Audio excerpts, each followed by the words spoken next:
All right, well, welcome. I'm Nolan Dalla with pointspreads.ca, our very first show. We're here to talk about NHL hockey, which is making its comeback. And we're here on Canada Day. I mean, what a perfect storm of entertainment and fun and sports and gambling. And here we go. I can't think of two better guests to have on our rollout show. A longtime friend of mine, Greg Mueller, FBT, right there in the upper left corner with that that beautiful Toronto Blue Jays cap. Greg Mueller, for those of you who have never had the pleasure or misfortune of playing poker with him, actually was a professional hockey player for many years, was born in Germany. Was born in Switzerland, I correct myself. Played professionally in Germany with the Munich team and was a great player, or at least great enough to play over in Europe. But he wasn't nearly as good as my next guest, who is Lofty. Hello, Mr. Mark Lofthouse. Nice for you to join us, sir. I'll give you a short bio, and then we'll say our hellos. Drafted by the Washington Capitals in 1977. I think I'm doing this by memory. Played with the Detroit Red Wings, the Washington Capitals. Spent almost 20 years in hockey before retiring in 1989. Was the leading scorer in the American Hockey League, I think it was, for a number of years. Did I get all that right, gentlemen, except for your stuff, Greg? You're doing good. You're doing good. I'm on a roll. Well, listen, that's all I'm going to be doing in the talking. I'm going to be asking a lot of questions here. We're here to talk about the NHL. Gentlemen, thanks for joining us. Let's talk about the NHL. We're here on Canada Day, July 1st, 2020, a very different year than any of us would have anticipated. Before we just talk about the hub cities, the concepts, the news that came out today, let's just talk about the layoff. As fans, and you both were players, what does that do to the league, to the fan interest? Talk about the layoff. FBT, you go first, please. Well, I mean, it's just uncharted territories for everything, you know. And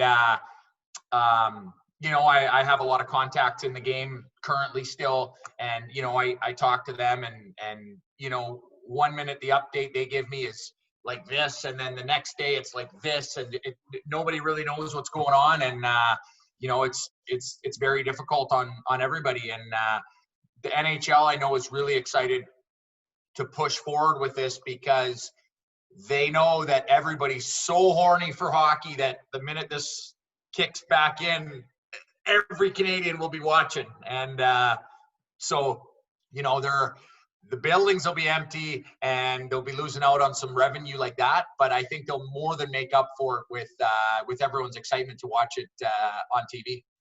Lofty? Yeah, well, you know, hey, Nolan, we're talking about the world's best game, as far as I'm concerned. You know, so yeah, up here in Canada, we're missing it, and I'm sure a lot of the major cities in the U.S. are also missing it. It's you know, a big part of both Mulesy and my life. You know, we're both involved with the Canuck alumni, so we're tied in with a lot of the guys from that, you know, from the earlier eras. So we miss it. I miss seeing the guys because, you know, everybody's quarantining themselves or just being away from the arena. And I think the talk is really good right now. Apparently, they've identified Edmonton and Toronto as being the two hub cities, or that's what I'm hearing anyway. And so we'll get down to the apparently 24 teams. I don't know. Is that right, Mules? We're going to have 24 teams. And so it's going to be an awesome, I mean, playoff hockey right off the top is going to be fabulous. So I think we're all waited bated breath to catch the games and get back into it and just sit back and enjoy it. I'm sure we're going to have some get-togethers and a few pops and watch them all together, you know? Yeah, absolutely. Yeah, let me ask you just a follow-up, Lofty. Again, you both were professional athletes, and if you have a regular season and then come back after, you know, 5 or 6 months off, although there's no such thing as really as an off season, but you know, you do take a break and come back. Here we're coming back after 4 or 5 months where you couldn't go out, you know, and do the usual things that you would do, especially in conditionings. Even the gyms were closed, and you know, for all of us, not just professional athletes. But I wonder, does and then we're going to get back not into just regular season, but gosh, the pressure of the playoffs. I mean, this is where every single minute counts. Do you think it's different for as far as returning to form or returning to your normal playing condition? Is it tougher for a hockey player? Baseball and the NBA or basketball have the same issue. Do you think it's tougher for the NHL? I think 100%. You know, the timing. You know, you can do all the training you want, but until you get on the ice, you don't really feel it. You know, your lungs don't feel it. You're timing with your hands, your feet, your skates. There's so many different moving parts when you're playing hockey, and I find that you know, I mean, when I played, if I took 3 weeks off or a month off in the off season, that was a long time. So these guys having this kind of time off for 4 months to come back and play at a playoff hockey level is it's going to be interesting to see. We'll see how. I guess it's going to be determining will be how the guys have kept themselves in shape. And I know in Vancouver here, I know Travis Green's the coach, and he's expecting these guys to come back 100% ready to roll. And you know, I mean, they're basically representing a city in Canada or in the United States, and they want to put on a show. And I think it's a great opportunity, a short season to win a Stanley Cup, you know, and I'd be excited as a player. I wish I was out there playing, you know. I think, I mean, Lofty hit it on the head. I mean, I'm not sure if you're familiar with the system, but the way they're doing it is it's kind of like a play-in where, you know, it's not the regular playoffs. Usually the playoffs are only 16 teams, but because the season didn't end, you know, they didn't know who to cut out because there were some teams that had more points and made the top 16, but they had played more games. So based on the points percentage, maybe 17 or 18 should have got in. Well, they can't officially eliminate a team that's in. So they thought this would be the best system. So only 8 teams will play another 8 teams. Like the other 8 kind of have a bye, even though they play their own little bracket to determine first. I mean, it's so different this year.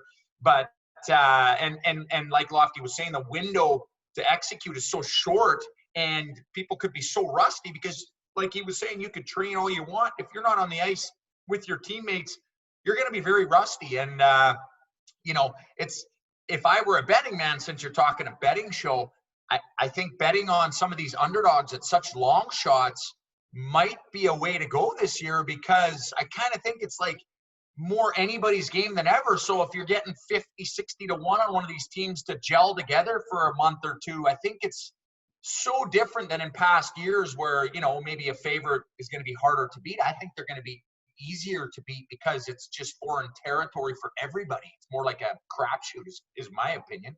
What do you think, Lofty? Well, Yeah, that's a great I know point. Lofty, you're a gambling man. I know that. I've seen you I at am. the World Series of Poker with Greg, and you almost made a final. You know, I know that. So I bet you have an opinion on the gambling aspect. I'd like to hear your perspective on that.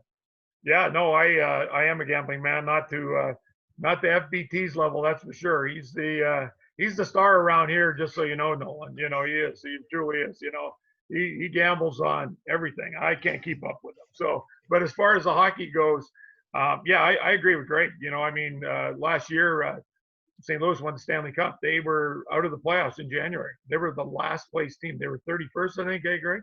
Yeah. And now we're coming into this, and apparently they're going to a 3-4 week camp to get in shape. But like I said, I mean, there's so little difference between the best to the worst team in the NHL. It's so much parity that I don't know if you can pick a favorite. You know, we always try, but I think you're better off picking a favorite almost in any other sport than hockey right now, especially at this time. I think it's exciting. Everybody's got a chance. Everyone's coming in.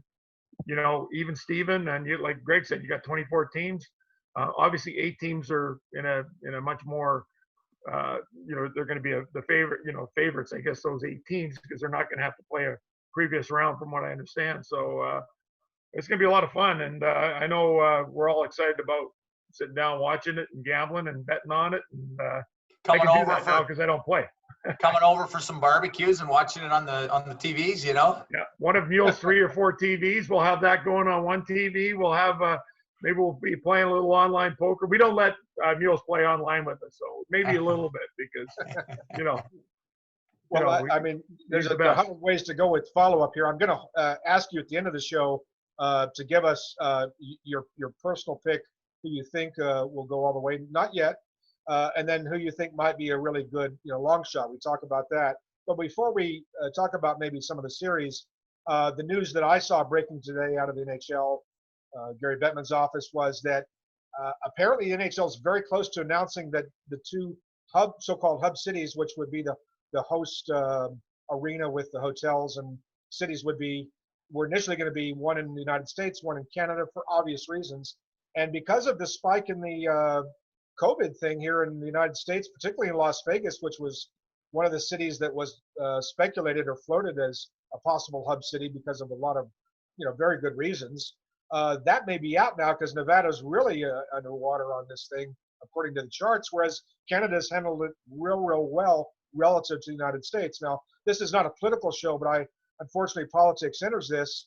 It looks like Toronto and Edmonton are going to be our host cities, and we're watching a lot of hockey in those two cities. Talk about that, what that means, and why those two cities, out of all the 5 or 6, 7 cities that could have been chosen in Canada, why those two?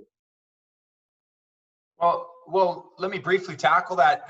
We both live in just, suburbs outside of Vancouver, and Vancouver has done outstanding with our doctor, Bonnie, what's her last name? Bonnie Henry. She's handled kind of the COVID situation, and our numbers have been outstandingly low compared to the rest of the world.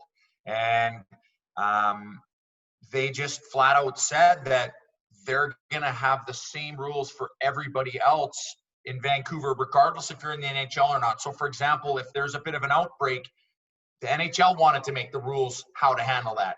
And Bonnie stepped up and said, no, we are going to be in charge of who comes back if they're sick, who's quarantined. And personally, although there was a, outside chance maybe we could get in and watch a few games, I think for the overall logistics of Vancouver, personally, I'm glad it's not in Vancouver on a selfish way, just because we are doing so good. And by bringing in so many people, there's a chance that things go, that things spike up. And when it comes down to it, it's not like the Olympics where Vancouver hosted, and which was amazing. They're not really allowed to go out anyways. They're in a bubble. So how much good can it bring for the actual city? I think it's just more risk than anything. That's my understanding. That's why Vancouver backed out. I'm not sure why the other two cities are getting it. Maybe Lofty can. Explain. Vancouver didn't really back out. My understanding is, but they put together a really great presentation. But like Greg said, that they're, the standards of what Bonnie Henry and John Horgan and the political people here, and we've done such a great job. We're number 1 in Canada as far as provinces go, as far as with the COVID, as far as how it's been handled. So nobody's complaining we're not getting it. And like Greg said, you're not going to be able to see the players. You're not going to be going to the games. You're going to be all watching them on TV. I think the logistics here would have been probably better than anywhere. And I'm sure all the players, if they had their druthers, they go, Vancouver's, yeah, absolutely. Vancouver, Vegas would be fabulous, but that's not happening. So, I think Edmonton's a great city. Toronto's a great city. I surprised Toronto got it, but I thought it might be. Why are you surprised Toronto got it, Lofty? I don't know. I think they've still got to, I guess compared to any of the cities in the States, struggling a bit. They're struggling with the COVID. I think the logistics of what we have here in Vancouver with the arenas, we've got probably 5 or 6 big time, good size arenas where they can have all the games. They're not like localized to one building, as far as the games go. And I think everything's fairly close. You get into Toronto, it's my understanding anyway. I don't know it as well as anybody else, I guess, but it's pretty big, and I think it would have been great here. But I'm sure they're going to do a fabulous job. Like I said, we're all looking forward to it. So I think it was the best choice, especially like you said, with what's going on in the United States. I know even the state of Washington just below us are taking a beating as far as COVID goes. So we're glad our borders are closed.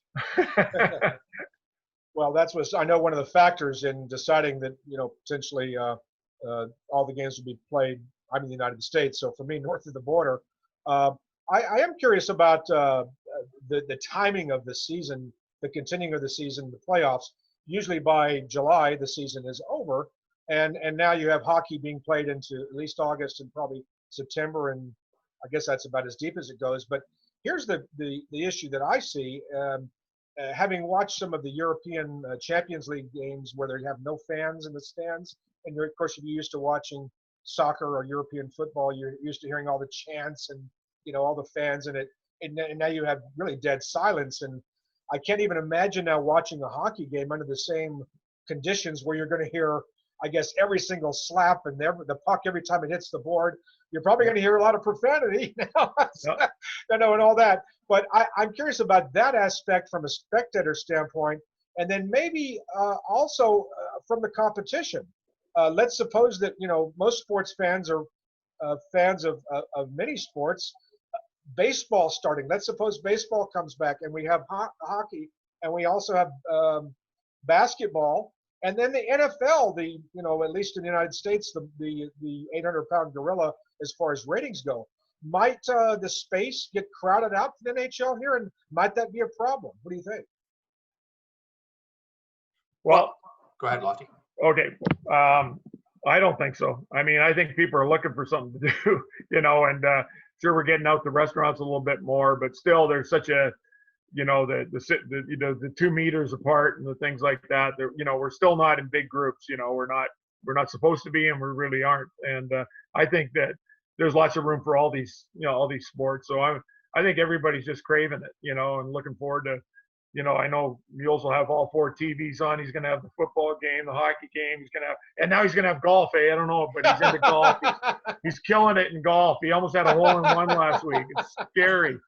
But as far as, you mentioned your first question was, with no fans, and I'm so stoked for it because, it's going to be able to hear the guys on the ice and hear the blades cut into the ice and hear what we hear when we're playing. Like, to be a fan, because I guess you can. They have the mics down by the ice, but with no background sound, you're gonna I know with Greg and I mean, we just can't wait to get on the ice and just hear those blades cut into the ice and just the smell and the sounds and maybe what they can do is we get some smelling things, right? We can put them in the rooms, Mules? But yeah, I think it's gonna be great. And the profanity and the guys, I don't know, I won't swear here, but Mules knows, you get going at a guy and he comes at you, that you're not backing down, and that's the one sport where people are gonna love it. I think it's gonna be awesome. I got to tell you, Mark, before FBT, before we go to you, I got to say, first of all, that was a beautiful speech, Lofty. It almost reminded me of Robert Duvall he's talking about the smell of napalm in the morning. I mean, the blades in the ice and the smells. I mean, boy, that was Academy Award stuff, man. That's well done. There you go.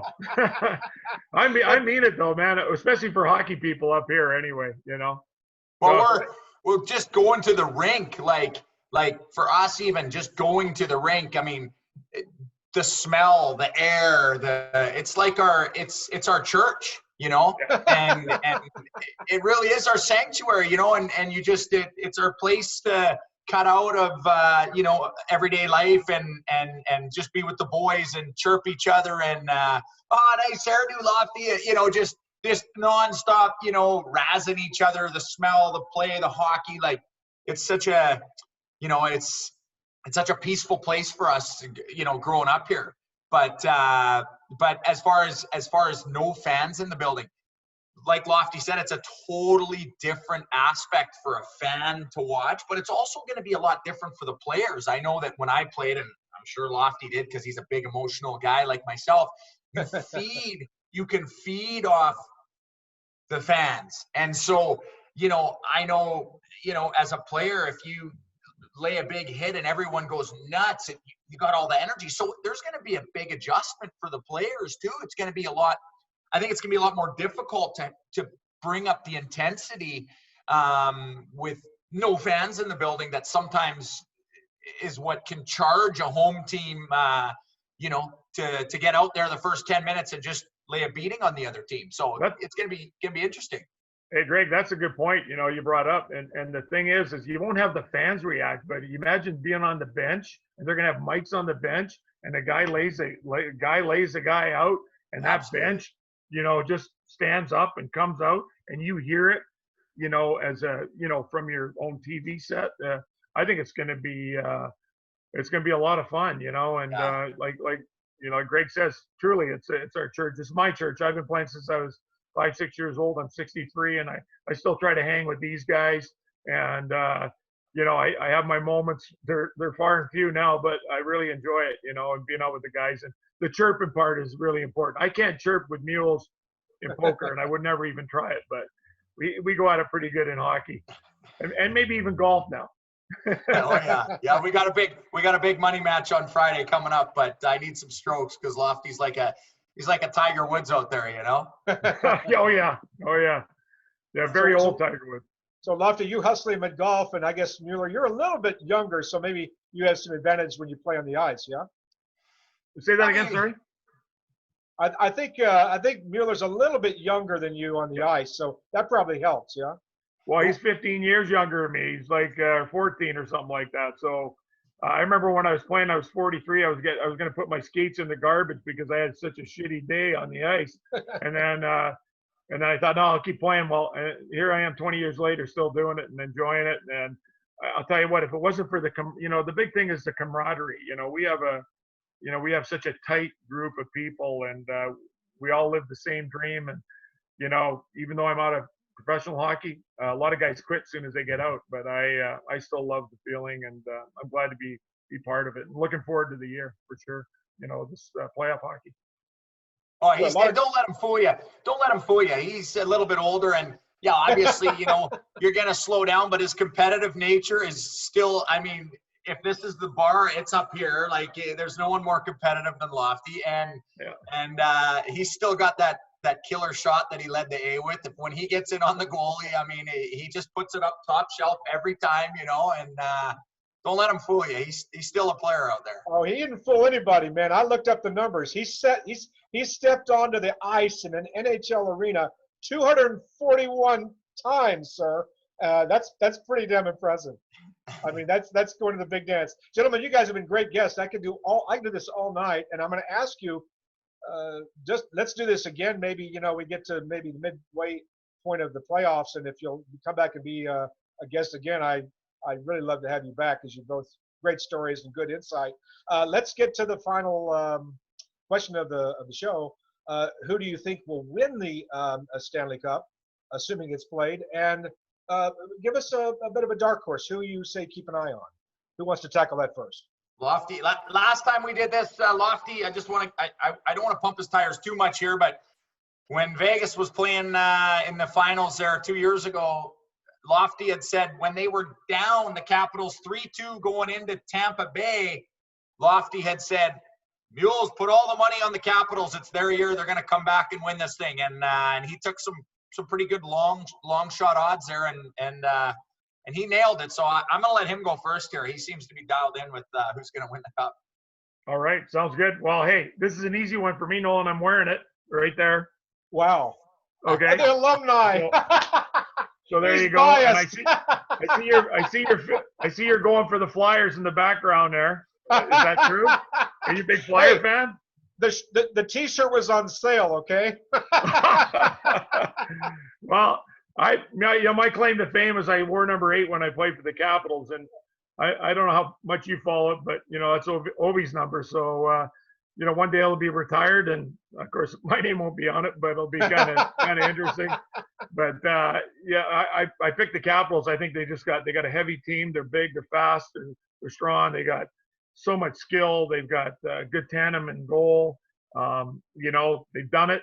Ovechkin's really become a player's player. I think before he was a little bit more, geared to himself, being a goal scorer and that, but now he just wants to win. He wants to win bad, and you can feel it, you can see it, and it's fun to watch. And of course, my dark horse is going to be the Canucks, because Greg and I play the Canuck alumni, and they've got some really good young players. Their goaltending's been unbelievable this year. They're well coached, and it'd be nice to have it come back to Vancouver, and so that would be my dark horse. But I'll let Mules take it from there. Well, that's like Lofty says, there's a little favoritism there, and You know, I'm my heart's on Vancouver, so I'm going to take them as a dark horse too. But I think the team to win it this year, my two favorites, I can't split them up. It's Vegas and Boston. Wow. I think one of those two teams is gonna, like, those are the two favorites. Like I said, this year, if you were gonna give me 3 or 4 to 1 on either one of those two teams, I'd rather have a team at 50 or 60 to 1, like the Canucks or someone like that, because it's just such a shortened season. But for a favorite, I'm gonna say I like Vegas too. You know, I feel myself as kind of like a as my other home team, because I'm in Las Vegas a lot. So I'll go with Vegas and then Vancouver. Cool. Well, that's great. So Vancouver in the West, and well, I guess we'll see how it goes. They're both Washington in the West, Capitals but certainly in the East. So, yeah. hey, gentlemen, this has been great. Nice to have you with us. Mark Lofty, former professional player for the Detroit Red Wings and the Washington Capitals, and Greg FBT Mueller, German Poker Hall of Fame member. And if there's such thing as a German Poker Hall of Fame, you should be in it. Hell, you should be number 1, Greg. You're the only guy I know that's played in the German Hockey League. So, but anyway, 3-time World Series of Poker Gold bracelet winner, great guy. And gentlemen, great having you with us. I'm Nolan Dalla for pointspreads.ca. We'll see you again next time. Thanks a lot, gentlemen. Good luck and good luck. Thank you. Thanks, Nolan. Thanks, Nolan. Awesome. Gentlemen, thank you so much. Yeah, no worries. Thank you again. That was great. It was a lot of fun. Thanks, Nolan. Thank you for everything. Bye-bye. See you.